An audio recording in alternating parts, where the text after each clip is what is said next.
नमस्कार दर्शकों, साहित्य मन में आप सभी का स्वागत है। आज मैं आपके समक्ष एक बार फिर उपस्थित हूँ आवारा मसीहा जीवनी लेकर, जो कि लिखी है विष्णु प्रभाकर जी ने। इस जीवनी के प्रथम पर्व का भाग 8 हम करेंगे। भाग 8 से पूर्व का वाचन अगर आपको सुनना है तो आप मेरे चैनल से इनका वीडियो प्राप्त कर सकते हैं। अब हम भाग 8 शुरू करेंगे। इन दुस्साहसिक कार्यों और साहित्य सृजन के बीच प्रवेशिका परीक्षा का परिणाम कभी का निकल चुका था और सब बाधाओं के बावजूद वह द्वितीय श्रेणी में उत्तीर्ण हो गया था। अब उसे कॉलेज में प्रवेश करना था, परंतु सदा की तरह फीस देने का प्रश्न फिर बाधा बनकर आ उपस्थित हुआ। जो व्यक्ति प्रवेशिका परीक्षा की फीस नहीं दे सकता था, वह कॉलेज का खर्च कैसे चलाएगा? लेकिन माँ की कामना थी कि उसका बेटा बड़ा आदमी बने, इसलिए उसने किस के आगे हाथ नहीं जोड़े। अंत में छोटी नानी कुसुम कामिनी ने शरद की रक्षा की। पति से परामर्श करके उसने उससे घर के छोटे बच्चों का ट्यूटर नियुक्त कर दिया। बदले में उसको कॉलेज की फीस और पुस्तकों का खर्च चलाने लायक पैसे मिल जाते थे। मामाओं को पढ़ाने के बाद वह स्वयं पढ़ता था। आधी रात बीत जाती थी। सवेरे उठना उसे कभी प्रिय नहीं था। उस दिन कॉलेज के प्रथम वर्ष में विज्ञान की परीक्षा होने वाली थी। पहली रात को उसने अपने सभी विद्यार्थियों को बुलाया और कहा, कल मेरी परीक्षा है, मैं पढ़ना चाहता हूँ। आज रात तुम मुझे परेशान मत करना। जो कुछ भी पूछना हो कल सवेरे आकर पूछना। विद्यार्थी चले गए और वह मोटी मोटी विज्ञान की पुस्तकें लेकर पढ़ने बैठ गया। दरवाजे और खिड़कियां सब बंद कर लीं। दूसरे दिन सवेरे विद्यार्थियों का दल नियत समय पर आ पहुंचा। देखा अभी तक लैंप जल रहा है और शरद दत्तचित्त होकर पढ़ने में लगा है।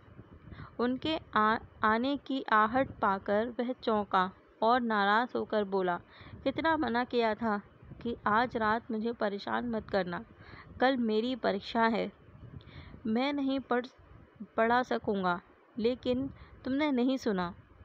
विद्यार्थी विस्मित चकित एक दूसरे की ओर देखने लगे।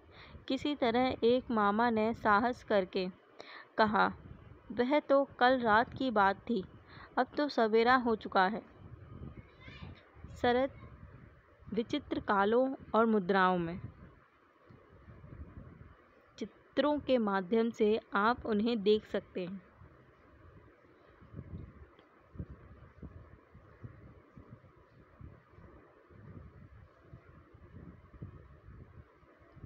डी.लिट. ढाका विश्वविद्यालय की उपाधि लेते समय। पार्क नर्सिंग होम, जहां अंतिम समय में शरद की चिकित्सा और उनका देहांत हुआ। देवानंदपुर में शरद चंद्र स्मृति मंदिर। स्मृति स्तंभ, श्रीकांत ने सृष्टा चिरव्रात्य शरद चंद्र की पार्थिव देह को यहाँ अग्नि को समर्पित किया गया। अंतिम दिनों में पत्नी हिरण्मयी देवी को लिखा एक पत्र। सामने के पृष्ठ पर पते सहित नीचे। यह प्रेम पत्र नहीं है, पर इसके शब्द से पत्नी के प्रति उनका गहरा प्रेम प्रकट होता है। पत्नी के बार बार अनुरोध करने पर मृत्यु से कुल 3.5 वर्ष पूर्व शरद बाबू ने कलकत्ता में अविश्वसनीयदत्त रोड पर अश्विनी दत्त रोड पर यह मकान बनवाया था। वह बीच बीच में गांव से आकर यहाँ रहते थे। तन और मन के स्वास्थ्य को ठीक करने की चेष्टा में उन्होंने सांता में रूपनारायण नद के किनारे यहाँ मकान बनवाया था। वह 12 वर्ष इसी में रहे। सांता के मकान में सुरक्षित उनके उपयोग में आने वाली कुछ वस्तुएं। स्वयं शरत खुद ग्रामवासी, चरित्रहीन के रचनाकाल में, विराज बहू के रचनाकाल में, मंझले भाई प्रभास चंद्र जो संन्यास लेकर स्वामी वेदानंद कहलाए, बाल्य सखा सुरेंद्रनाथ गांगुली मामा होकर भी जो अंतरंग मित्र बने रहे, एक और मामा उपेंद्रनाथ गांगुली विचित्रा के संपादक और प्रसिद्ध लेखक, एक और बाल्य सखा और अंतरंग मित्र गिरीन्द्रनाथ गांगुली, सुरेंद्रनाथ के छोटे भाई, प्रसिद्ध इतिहासकार डॉक्टर रमेश चंद्र मजूमदार। उन्हीं के प्रयत्नों से ढाका विश्वविद्यालय ने शरत चंद्र को डॉक्टर ऑफ लिटरेचर की उपाधि प्रदान की। भारतवर्ष के ख्यातनामा संपादक राय बहादुर जलधर सेन, चिर आलसी शरत इतना लिख पाए, इसका सबसे अधिक श्रेय इन्हीं को है। सर आशुतोष मुखर्जी के पुत्र न्यायमूर्ति रमा प्रसाद मुखर्जी, जिनके कारण पथेर दाबी का लेखन और प्रकाशन संभव हुआ। कुमुदिनी कांत कर रंगून के अंतरंग मित्र और सहकर्मी श्रीकांत के रचना प्रक्रिया के ये साक्षी रहे। गुरु और शिष्य रविंद्रनाथ ना होते तो शरत चंद्र भी ना होते। शरत चंद्र के परम शिष्य दंपति सुरेंद्र देव और शेखर परिचय को पूरा करने वाली राजधानी देवी अपनी पुत्री के साथ भागलपुर के आदमपुर क्लब के सदस्य किशोर शरत बाई नीचे 10 बैठे हैं। इसी क्लब में उन्होंने अपने भावी जीवन की प्रवृत्तियों को पनपते देखा। देवानंदपुर में शरतचंद्र का पार्थिव भवन, जहां उन्होंने जन्म लिया, पैतृक भवन। भागलपुर में नानाबाड़ी का प्रवेश द्वार, बचपन में जीवन तक का क्रीड़ा स्थल। उस मकान में बरामदे के उस ओर उनके पढ़ने का कमरा। नीचे गंगा बहुत दूर चली गई है, परंतु बरगद का यह पेड़ शरत की स्मृति में डूबा वहीं खड़ा है। कुछ और चित्र उनके जीवन से जुड़े।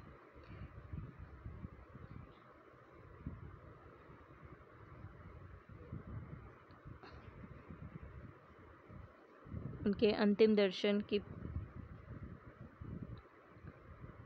सामता में घर के बाजू में ही स्वामी वेदानंद बाईं ओर की समाधि और शरतचंद्र दाईं ओर की समाधि, दोनों भाई पास पास सोए हैं। शरत ने सहसा उठकर खिड़की खोली तो सुबह की सुनहरी धूप कमरे में फैल गई। पढ़ने की ऐसी धुन थी, तभी तो विज्ञान के प्रश्न पत्र के उत्तर देखकर स्वयं अध्यापक महोदय चकित रह गए थे। उन्हें विश्वास ही नहीं आ रहा था कि शरत ने ये उत्तर लिखे हैं।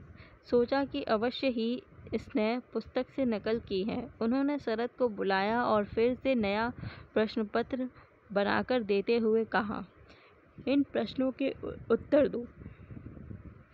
इस बार जवानी ही उन प्रश्नों के उत्तर देकर उसने अध्यापक महाशय को चकित कर दिया। उसकी स्मरण शक्ति सचमुच असाधारण थी, परंतु धीरे धीरे राजू से उसका संपर्क बढ़ता जा रहा था। देखते देखते वही मुख्य हो गया और शेष गतिविधियां पृष्ठभूमि में चली गईं। मछली चोरी और ज़रूरतमंदों की सहायता में वह अधिक रुचि लेने लगा। गाना बजाना सीखने का शौक इतना प्रबल हो उठा कि यात्रा थिएटर करते करते बहुत रात बीत जाती थी।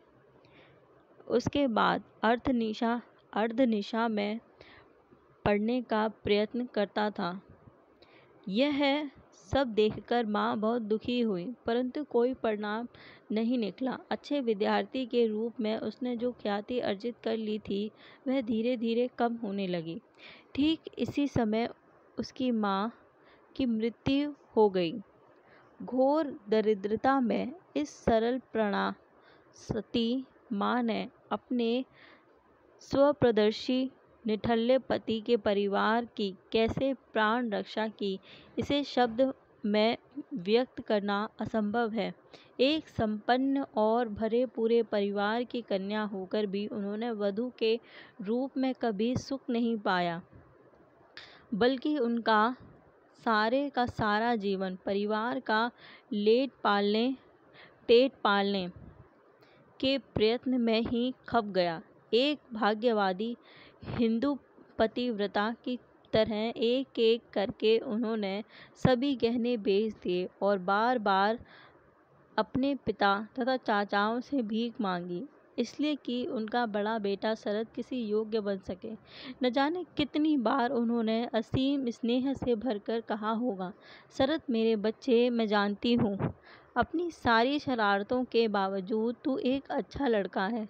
तू मन लगाकर पढ़ता रह, मैं तेरी सहायता करूँगी। लेकिन जीवन के अंतिम दिनों में उनकी यह आशा बहुत क्षीण होने लगी थी। वह असमय ही वृद्धा हो गई थी। आखिर चारों ओर से दुख और चिंताओं से घिरकर उन्होंने प्राणों का विसर्जन कर दिया। उनके जीवन में वह क्षण भी आए जब उनका असंतोष उबल उठा। उन्होंने पति को बुरा भला भी कहा, लेकिन अधिकतर तो वह अपने आत्म भोले निठल्ले पति को एक हिंदू नारी की तरह प्यार ही करती थी। सुभद्रा भी तो यही कहती है। स्वामी का सुख उसने एक दिन भी नहीं पाया, कम से कम उसे याद नहीं। उसी स्वामी को अन्य व्यंजन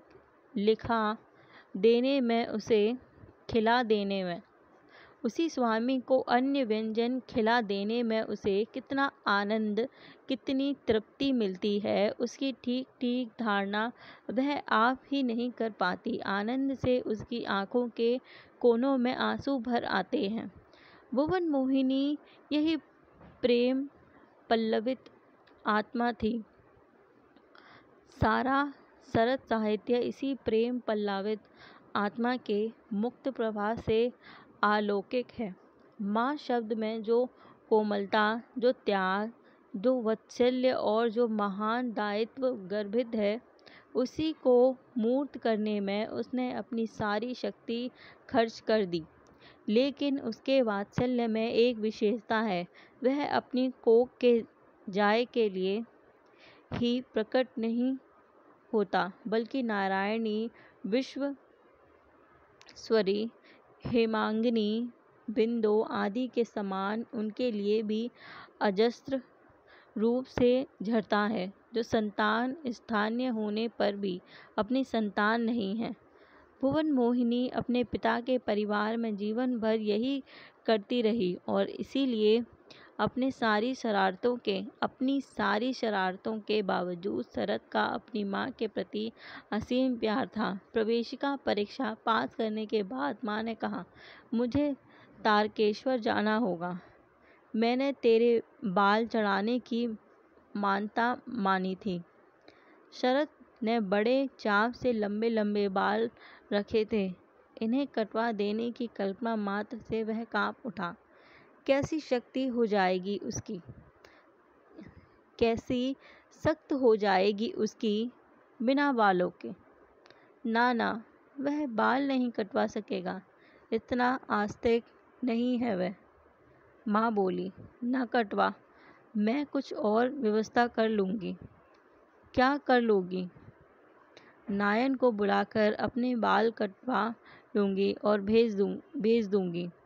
बिना एक शब्द बोले शरद उसी रात तारकेश्वर के लिए रवाना हो गया। यदि मोतीलाल को भुवन मोहिनी जैसी संगिनी और सहधर्मिणी ना मिली होती तो वह बहुत दिन ना जी पाते। सुरेंद्र नाथ ने लिखा है, दोपहर बीत चुकी है, शरद ऋतु की धूप और भी मंद पड़ गई है। धागे के सहारे किसी तरह आँखों पर चश्मा चढ़ाए मोतीलाल पुस्तक पढ़ने में व्यस्त है। न जाने कब से यह क्रम चल रहा है। भुवन मोहिनी तब अपने मन से गुड़गुड़ी तैयार करके ला देती है। मोतीलाल कृतज्ञता से गदगद होकर पूछते हैं, तुम्हें कैसे पता लग गया है कि मेरा मन तमाकू पीने को कर रहा है?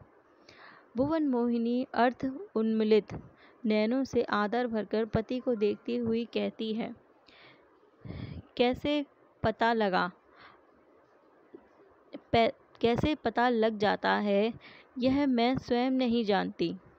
मोतीलाल उत्साहित होकर बोले, उठते अजी एक दिवा तो ला दो, जरा घूम आओ। और फिर इच्छा ना होने पर भी मोतीलाल तब घूमने निकल पड़ते। घर में शरद के अतिरिक्त दो छोटे छोटे भाई प्रभास और प्रकाश तथा एक छोटी बहन सुशीला उर्फ मुनिया थी। इसी बहन की प्रस्ती में माँ ने प्राण दिए थे। बड़ी बहन अनीला की शादी हो चुकी थी। पत्नी के मरने पर छोटे बच्चों को लेकर मोतीलाल सचमुच अपंग हो गए। अनेक कारणों से ससुराल में रहना भी अब असंभव नहीं था। कथा शिल्पी ने देवदास में लिखा है, अपने मामा के यहाँ रहना उसने बहुत दिनों से छोड़ दिया है। वहाँ उसका किसी तरह से शुभिता नहीं बैठता।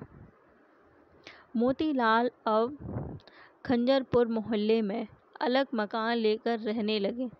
अलग तो वह ससुराल में रहकर भी रहते थे, लेकिन अब वह उनसे दूर चले गए। लेकिन जो अब तक अर्जन की विद्या में शून्य थे, वह परिवार का पालन कैसे करते, इसलिए वह विकट समस्या उन्हें हताश करने में ही समर्थ हो सकी।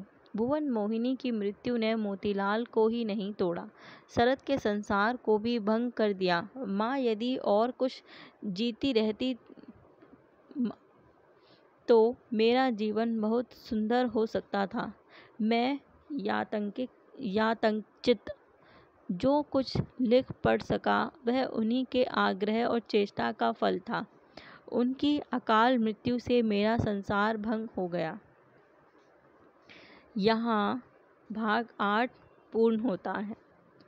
प्रथम पर्व का 9वां भाग मैं आपके समक्ष जल्द लेकर आऊँगी। मेरा वीडियो देखने के लिए आपका धन्यवाद। नमस्कार।